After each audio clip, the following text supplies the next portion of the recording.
டியூஷனில் என்ன பண்ண இன்னைக்கு? ஸ்கூலுக்கு கொடுத்த ஹோம்ஒர்க்லாம் முடிச்சிட்டியா? எல்லாத்தையும் முடிச்சிட்டாமா. இப்போ மட்டும் நல்லா தலையாட்டு. அப்புறம் காலையில் 8 மணிக்கு ஸ்கூலுக்கு 7:30 எந்திரிச்சிட்டு அது முடிக்கல இது முடிக்கலன்னு சொல்லு. அப்புறம் இருக்கு உனக்கு. ஆமாம், டியூஷனுக்கு வர ஃபோன் பண்ணி ஏதோ ஃபார்ம் முடிக்கணும்னு சொன்னாங்க. என்னது அது? அதில் உங்கள் பேர், என் பேர், அப்பா பேரெல்லாம் ஃபில் பண்ணிட்டேன். இல்லை ஒன்றேன்னு மட்டும் தெரிலம்மா, அது கேஸ்ட்டு.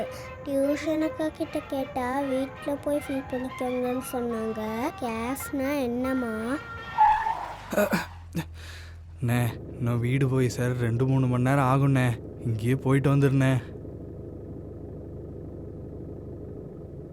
டேய், கண்ட நாயில் மோண்டு பேண்ட் இடத்துக்கு என்னைய போய் சொல்லுதே. அண்ணே சொன்னால் புரிஞ்சுக்கண்ணே. இனி போகிற வழி பூரா பைபாஸ்ண்ணே. நைட்டு நேரம் வேறண்ணே. இதை விட்டால் வேற வழியே இல்லைண்ணே. ப்ளீஸ்ண்ணே. டேய், நாங்கெல்லாம் ஆண்ட பரம்பரடா.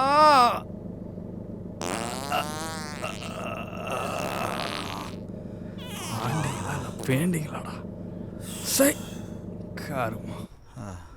சொல்லுமா சொல்லுமா சொல்லுமா. ஏற்கனவே சொன்னேன்ல அதை பற்றி கேட்காதுன்னு. பின்னையாட பிடிக்கிற வா.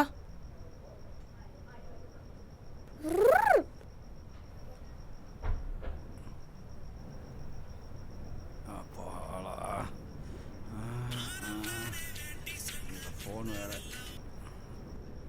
ஹலோ, சொல்லு தம்பி. நம்ம ஆட்கள் இல்லை, அப்படியெல்லாம் விட முடியாது. நம்ம ஜாதிக்கார பையங்க படிக்க காலேஜ் வந்து படிச்சுட்டு நம்ம ஆளுக்கு மேலே கையை வைப்பான். என்ன விரல் சுப்பிட்டு இருக்க சொல்லியா? நாளைக்கு பாரு, 5 பேர் இல்லை 10 பேர் இல்லை 50 பேரை இறக்கி நம்ம ஜாதியோட பவர் என்னன்னு காட்டுறேன். அங்கிருந்து தான் அடிக்குதா? அங்கே என்ன பாருவ திரும்ப.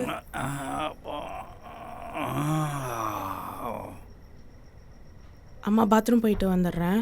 நீ அது வரைக்கும் அங்கிள் கிட்டலாம் எதுவும் கேட்டுட்டு இருக்கக்கூடாது. சமத்தான் இருக்கணும், சரியா? அண்ணா இவனை கொஞ்சம் பார்த்துக்கோங்க. வாடா தம்பி. ஒன்றா படித்தா ஒரே ஆள்கள் ஆயிடுவாங்களா? உனக்கு சரியாக புரியல தம்பி. மோத்திர சந்தில் இருக்க நாயை நடு வீட்டில் வச்சா வீடு நாறிடும். நம்ம ஜாதி பேரை கேட்டாலே ஆய் போயிடுவானுங்க. அவங்ககிட்ட போய் அடி வாங்கிட்டு வந்திருக்கேடா. அவங்கள அண்ணன் அப்படிலாம் சும்மா விட மாட்டேன். அண்ணன் அர்ஜென்ட் வேலையாக வெளியில் வந்திருக்கேன், அப்புறமா கூப்பிடுறேன். வச்சிரு. என்னையா வேட்டிலேயே போயிட்டியாட்டு இருக்குது? என்ன நக்கலா? உன் வாயை உடைச்சிருவோம் பார்த்துக்கோ. இல்லை நாரிச்சா, அதான் கேட்டேன். உன் வாயில் இருக்கும் பாரு. போயா ஆய் போகிற இடத்துல ஆளுங்க கீழுங்கன்ட்டு கருமம் முடிச்சவனுங்க.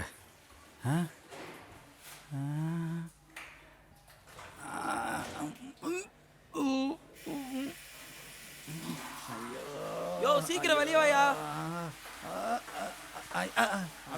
போய்க்கறேன் அம்பி, கொஞ்சம் அவசரம் அம்பி. யோ என்ன நடந்து போயிட்டு இருக்க? யோ லைன்ல வாயா அம்பி, கொஞ்சம். யோ வேட்டி அவுத்து விடு. யோ என்ன நடந்துட்டு இருக்கு? யோ யோ என்ன? யோ லைன்ல வா. என்ன பேராத சண்டே போட்டுக்கிட்டு.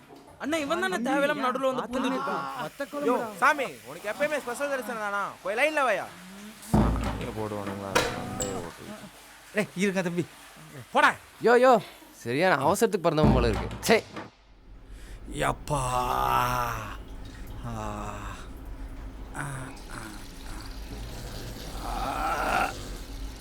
கக்கோசுக்குள்ள கொசு விடுதே தனி சுகம்தான்.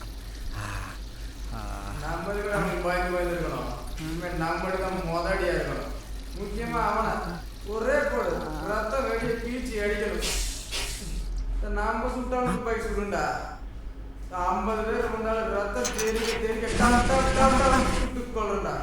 அடுத்து கிரேனேட் அதை எடுத்து குண்டக்க மாட்டான் விடுறா. நம்மளை விட பயங்கரமான ஆளா இருப்பான் போல இருக்கே. அப்படியும் சாகலையா? அவன் நடந்து வர இடத்துல லேண்ட்லைன் வச்சுட்டு டமால் டமால் டமால் சதர் அடிக்கணும்டா. தத்தாளதை முண்டத்தை தேடிக்கணும்டா.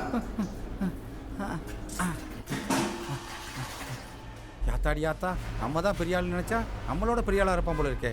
டேய் இடத்த காலி பண்ணுறா மீச.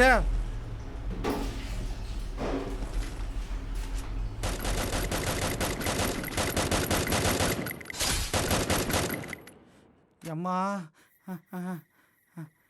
தம்பி நான் தான் மூத்த சாதி சங்கத்தில் முழுமைசை பேசுகிறேன். தம்பி அண்ணன் நல்லா யோசனை பண்ணி பார்த்தேன். கேஸ்ட்னா குடி என்னன்னா பசங்களா இருக்காங்க. கேஸ்டா? கை வச்சா நம்ம ஜாதிக்கு தானே கெட்ட பேர். அதனால் பின்னாடி பார்த்துக்கலான்னு முடிவு பண்ணிட்டேன். அண்ணன் இருக்கும்போது கவலைப்படாதீங்க, அண்ணன் பார்த்துக்கிடுதேன். சரியா? அந்த பார் எதையும் கவலைப்படாதீங்க. நல்லா அண்ணன் இருக்கும்போது பளிச்சுன்னு என்ன பிரச்சனை? வெள்ளை சட்டை வெள்ளை வெட்டி போட்டுக்கோமல அசிங்கமா ஒட்டியிருக்க பார்த்தியா? அந்த ஆய் மாதிரி தான் கேஸ்ட். அது அவன் பின்னாடி ஒட்டியிருக்க வரைக்கும் அது அவனையும் நாரடிச்சு அவனை சுற்றி இருக்கவங்களையும் நாரடிக்க வச்சு. அது சில ஆளுங்களுக்கு பாரம், சில ஆளுங்களுக்கு பெருமை. ஆனால் மேலே கீழே நடுவுலன்னு வேறுபட்டிருக்கவன் எவன் மேலே அந்த ஆய்ங்கிற கரை ஒட்டியிருந்தாலும் நாரத்தான் செய்யும்.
சஞ்சய், இன்னும் தூங்காம என்ன பண்ணிட்டு இருக்க? போய் பாடு. சரிம்மா.